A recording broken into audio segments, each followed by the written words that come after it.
সকাল সকাল ঘুম থেকে উঠে আমি এখন রেডি হয়ে গেছি একটু ইয়োগা করব বলে। তার আগে একটুখানি চা খেয়ে নিচ্ছি। আর এই চাটা আমি কী দিয়ে বানিয়েছি তোমাদেরকে বলে দিই। একটুখানি আদা, মৌরি, জিরে, তেজপাতা, গোলমরিচ আর একটুখানি কাঁচা হলুদ দিয়েছি, দিয়ে ভালো করে ফুটিয়েছি। তারপর চাটাকে ছেঁকে নিয়েছি। এর মধ্যে কিন্তু কোনো রকম সুগার নেই।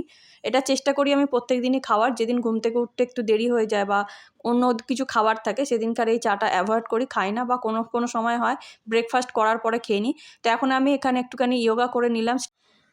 তারপর আমি চলে গেলাম ব্রেকফাস্ট করতে। আজকে ব্রেকফাস্টে ছিল রুটি আর দুধ। এই খাবারটা আগে আমার অতীব জঘন্য লাগতো খেতে, কিন্তু এই প্রেগনেন্সিতে আমার আবার দুধ রুটি খেতে ভীষণ ভালো লাগে। তো কোনো সময় আমি মর্নিংয়ে ব্রেকফাস্টে চেষ্টা করি দুধ রুটি খাওয়ার। এখন তো প্রায় দিনই খাচ্ছি। আর আজকে দুপুরবেলা লাঞ্চে ছিল উচ্ছে সেদ্ধ আর মাছের ডিম ভাজা আর কুলেখাড়া শাক দিয়ে মাছের ঝোল, পাঁচমেশালি সবজি দিয়ে আর ভাত। খাওয়া দাওয়া হয়ে যাওয়ার পর আমি এখন একটুখানি আম খেয়ে নেবো। আর এই আমটা না অসম্ভব মিষ্টি খেতে, আর দারুণ লাগে খেতে। আমটার ভেতরে